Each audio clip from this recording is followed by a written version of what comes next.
నమస్తే, welcome to Mega 9. This is Tejaswi. కూటమి ప్రభుత్వం అధికారంలోకి వచ్చి ఏడాదైనా సీఎం చంద్రబాబు నాయుడు ఇచ్చిన హామీలను ఏమాత్రం పట్టించుకోలేదని మాజీ మంత్రి ఆర్కే రోజా విమర్శించారు. ఇచ్చిన హామీల్ని నెరవేర్చకపోతే కూటమి ప్రభుత్వాన్ని రోడ్డుకీడుస్తామని రోజా హెచ్చరించారు. వైసీపీ అధినేత జగన్మోహన్ రెడ్డి ఇచ్చిన పిలుపు మేరకు రాష్ట్ర వ్యాప్తంగా పార్టీ శ్రేణులు వెన్నుపోటు దినం కార్యక్రమాన్ని పెద్ద ఎత్తున నిర్వహిస్తున్నాయి. ఈ క్రమంలో నగర నిర్వహించిన వెన్నుపోటు దినంలో రోజా పాల్గొన్నారు. ఈ సందర్భంగా ఆమె మాట్లాడారు. ప్రజల్ని చంద్రబాబు వెన్నుపోటు పొడిచారన్నారు. రెడ్ బుక్ రాజ్యాంగాన్ని వదిలి ప్రజలు సంక్షేమం కోసం పనిచేయాలన్నారు. కూటమి సర్కార్ రాష్ట్ర ప్రజలకు చెవిలో పువ్వులు పెట్టారనే సింబాలిక్ గా తాను తన చెవిలో పువ్వులతో వినూత్నంగా నిరసన తెలిపారు.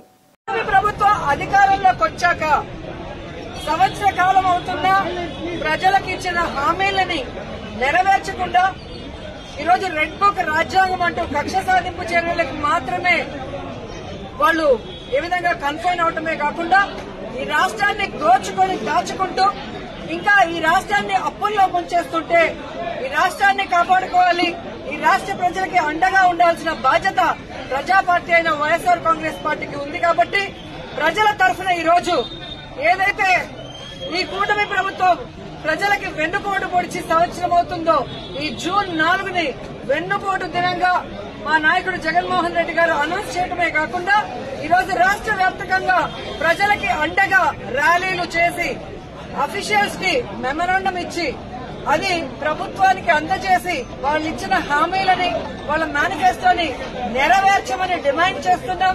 అవి నెరవేర్చకపోతే వదిలే ప్రసక్తి లేదు అని కూడా ఈ సందర్భంగా హెచ్చరిస్తున్నాం. మీరు చూస్తే ఎన్నికల ముందు కూటమి ప్రభుత్వం అంతా ఎలా ప్రచారం చేసుకుందో మనం చూసాం. ముఖ్యంగా తెలుగుదేశం పార్టీ వాళ్ళైతే వచ్చేది బాబే, ఇచ్చేది బాబే. ఏమొచ్చిందయ్యా? మీకైతే పదవులు వచ్చాయి, బాబేవో వచ్చి ముఖ్యమంత్రిగా కూర్చున్నాడు. కానీ ఈ రాష్ట్ర ప్రజలకు ఏమిచ్చాడు అంటే చేతికి చిప్పిచ్చాడు, మరేమీ ఇవ్వలేదనేది రాష్ట్ర ప్రజలు గుర్తించారు. 143 హామీలు ఇచ్చాడు. 143 హామీల్లో విజయరుద్దే విస్తరాకులు కట్టుంది అనుభవం ఉందని చెప్పుకునే చంద్రబాబు నాయుడు మొదటి 6 అయినా చేశాడా అని నేను అడుగుతున్నాను. ఈరోజు చూస్తే చంద్రబాబు నాయుడు ఏరు దాటక ముందు ఏటి మల్లన్న, ఏరు దాటాక బోడి మల్లన్న చందంగా పరిపాలించిన విధానం మనకు తెలుసు. కానీ ఈ రాష్ట్ర ప్రజలు ఎలా నమ్మి మోసపోయారు, అలాగే ఈవీఎంలతో వీళ్ళు ఎలా మ్యానిపులేట్ చేసి ఈరోజు 60,000, 90,000 అంటూ అసలు ప్రజలు ఓట్లేని నాయకులంతా గాల్లో గెలిచిపోయిన గాలిగాళ్లే ఎక్కువగా ఉన్నారు ఈ రాష్ట్రంలో.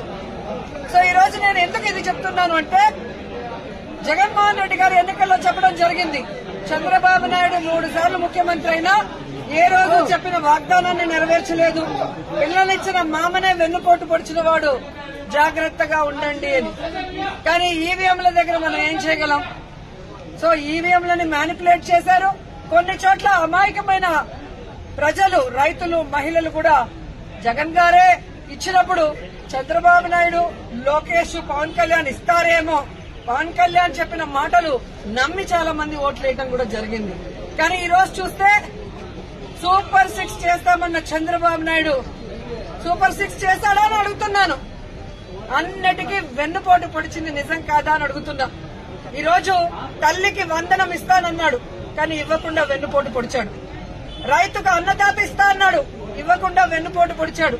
జాబ్ క్యాలెండర్ ఇస్తా అన్నాడు, ఇవ్వకుండా వెన్నుపోటు పొడిచాడు. ఉద్యోగం ఇస్తా ఇవ్వని వాళ్ళకి నిరుద్యోగ భృతి ఇస్తా అన్నాడు, ఇవ్వకుండా వెన్నుపోటు పొడిచాడు. అలాగే అధికారులకి ఐఆర్ ఇస్తాను, డిఏ ఇస్తాను అని చెప్పాడు, కానీ ఈ రోజు ఇవ్వకుండా ఎలా వెన్నుపోటు పొడిచారో మనం చూసాం. మహిళలకైతే ఉచిత బస్సు ఇస్తాను, పొద్దు నుంచి సాయంత్రం వరకు ఫ్రీగా తిరుక్కోవచ్చు అని చెప్పారు, కానీ ఇవ్వకుండా ఎలా వెన్నుపోటు పొడిచారో మీరందరూ కూడా కళ్ళారా చూశారు. ఈ రోజు ఒక్కరికి కూడా ఒక సెంటు భూమి గాని, ఒక ఇల్లు గాని కట్టించకుండా ఎలా వెన్నుపోటు పొడిచాడో మీరందరూ కూడా కళ్ళారా చూస్తున్నారు. సో వెన్నుపోటు అంటే చంద్రబాబు నాయుడు, చంద్రబాబు నాయుడు అంటే వెన్నుపోటు. ఇది ఈ రోజు ప్రజలు తెలుసుకున్నారు. వాళ్ళకి జరిగిన నష్టాన్ని వాళ్ళు తెలుసుకున్నారు. ఎప్పుడెప్పుడు ఎన్నికలు పెడితే జగన్మోహన్ రెడ్డి గారికి ఓటేసి మళ్లీ ముఖ్యమంత్రిని చేసుకోవాలని ఎదురు చూస్తున్నారన్న దాంట్లో ఎటువంటి అతిశయోక్తి లేదని కూడా తెలియజేసుకుంటున్నా. మొదటిసారి ముఖ్యమంత్రి అయిన జగన్మోహన్ రెడ్డి గారు తాను ముఖ్యమంత్రి అయిన రోజుకి చంద్రబాబు నాయుడు ఖజా ఖాళీ చేసి ఖజానాలో 100 కోట్లు మాత్రమే పెట్టినా ఆయన పెట్టిన అప్పులన్నీ తీర్చి జగన్మోహన్ రెడ్డి గారు ఇచ్చిన ప్రతి వాగ్దానాన్ని నెరవేరుస్తూ వెల్ఫేర్ డెవలప్మెంట్ 2 కళ్లగా ముందుకు వెళ్లాడు. జగనన్న దిగిపోయే రోజుకి 7,000 కోట్ల రూపాయలని ఖజానాలో పెడితే సిగ్గులేని కూటమి ప్రభుత్వ నాయకులు ఈ రోజు ఖజానా ఖాళీగా ఉంది, ఖజానాలో ఏమీ లేదు, ఏం చేయాలో అర్థం కాలేదు అని చెప్పి ఏ విధంగా మొసలి కన్నీళ్లు కారుస్తున్నారో మీ అందరూ చూస్తున్నారు. మరి మొదటిసారి ముఖ్యమంత్రి అయిన వ్యక్తి, వయసులో చిన్నవాడైన జగన్మోహన్ రెడ్డి గారు సంపద సృష్టించి ప్రజలకిచ్చిన మేనిఫెస్టోని ఎలా నెరవేర్చాడు, ఈ రాష్ట్రాన్ని అభివృద్ది వైపుకి ఎలా నడిపించాడు, మెడికల్ కాలేజీలు ఎలా కట్టాడు, పిహెచ్సిల్ని ఎలా కట్టించాడు, స్కూల్స్ ని ఎలా రెనోవేట్ చేశాడు, ఈ రోజు టెంపుల్స్ ఎలా కట్టించాడు, రోడ్లు ఎలా వేశాడు, చెప్పుకుంటూ పోతే హార్బర్లు ఎలా కట్టారు. ఈడేమో అనుభవం ఉందంటాడు.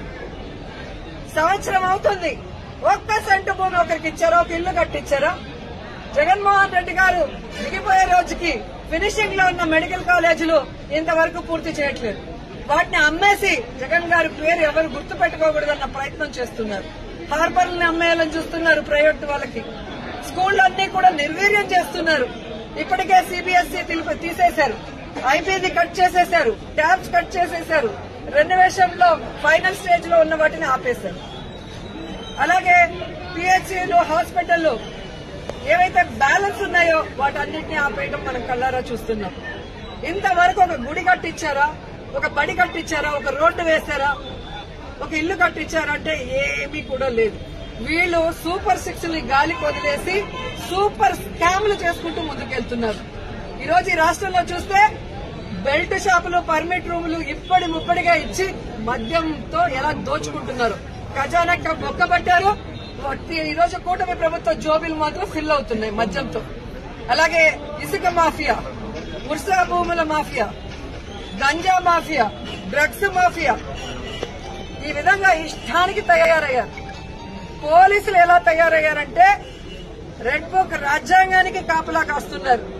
ఈ రోజు ఎవరెవరు వైఎస్ఆర్ కాంగ్రెస్ పార్టీ నాయకులుగా ఉన్నారు, ఎవరెవరు విలేజ్ లో ప్రజలకి అందుబాటులో ఉంటూ అన్ని చేసి మంచి పేరు తెచ్చుకున్నారో వాళ్ళందరి మీద లేనిపోని అక్రమ కేసులు పెట్టి వాళ్ళని అరెస్టు చేసి కనీసం ఛార్జ్ షీట్లు కూడా వేయకుండా వాళ్ళ మీద బెయిల్ రాకుండా ఎంత చేయాలో పోలీస్ వ్యవస్థ అంతా కూడా చేస్తుండటం మనమందరం కూడా గమనించాలి. నిజంగా ఒక తప్పు జరిగితే కేసు ఎఫ్ఐఆర్ చేయండి. ఇమీడియట్ గా 10-15 రోజుల లోపలైనా మినిమం ఆ కేసుల్ని ఛార్జ్ షీట్ వేసి మీరు కోర్టుకి అప్పగిస్తేనే కదా వాళ్ళకి బెయిల్ వస్తుంది. అంటే తప్పుడు కేసులు కాబట్టి ఛార్జ్ షీట్ లో నిజాలు రాయాలి కాబట్టి, తప్పులు రాస్తే రేపు వాళ్ళ ఉద్యోగం పోతుంది కాబట్టి ఈ రోజు తప్పుడు కేసులతో జైల్లో 50 రోజులు, 60 రోజులు, 70 రోజులు మగ్గిపోయే పరిస్థితి వైఎస్ఆర్ కాంగ్రెస్ పార్టీ కార్యకర్తలకి, నాయకులకి కలుగుతోంది. ఎవరైతే ఈ రోజు తప్పుడు కేసులతో జైళ్లకు వెళ్లారో వాళ్ళకి అండగా నిలబడ్డాం. వారందరికీ కూడా ఈరోజు బెయిల్స్ ఇచ్చాం. ఎవరైతే వాళ్ళ మీద అక్రమ కేసులు పెట్టి ఇబ్బంది పెట్టారో ఆ కూటమి నాయకుల్ని గాని, ఆ అఫీషియల్స్ ని గాని వదిలిపెట్టేది లేదు. మీకు రెడ్ బుక్ రాజ్యాంగం ఉంటే మాకు అంబేద్కర్ గారి రాజ్యాంగం ఉంది. అంబేద్కర్ గారి రాజ్యాంగం ప్రకారం న్యాయబద్దంగా మీ అందరినీ కూడా శిక్షిస్తామని కూడా ఈ సందర్భంగా తెలియజేసుకుంటున్నాం. అలాగే మీరు చూస్తే ఈ రాష్ట్రంలో ఆడవాళ్ల మీద ఏ విధంగా అరాచకాలు, అక్రమాలు, రేపులు, దురదృష్టకరం 3 ఏళ్ల అమ్మాయిని కూడా మొన్న మీరు చూస్తే ప్లీనరీ జరిగే ప్లేస్ లో రేప్ చేసి చంపేసి కంపల్లో వెళ్తే ఏ వంట బాగుంది అని మాట్లాడతారు. ఎంతమంది వచ్చారని మాట్లాడతాడు చంద్రబాబు నాయుడు. ఇచ్చిన సూపర్ 6 కి దిక్కు లేదు. 6 శాసనాలని చెప్పి సిగ్గు లేకుండా మళ్ళీ లోకేష్ గారు అనౌన్స్ చేస్తారు. పవన్ కళ్యాణ్ ఏమో నాకు ప్యాకేజ్ ఇస్తే చాలు, ఎవడెట్లు వచ్చినా నాకెందుకని. రాష్ట్రంలోనే కాదు పిఠాపురంలో ఆడపిల్లలు రేపైనా పట్టించుకోడు. పిఠాపురంలో ఎస్సీల్ని గ్రామ బహిష్కరణ చేస్తే పట్టించుకోడు.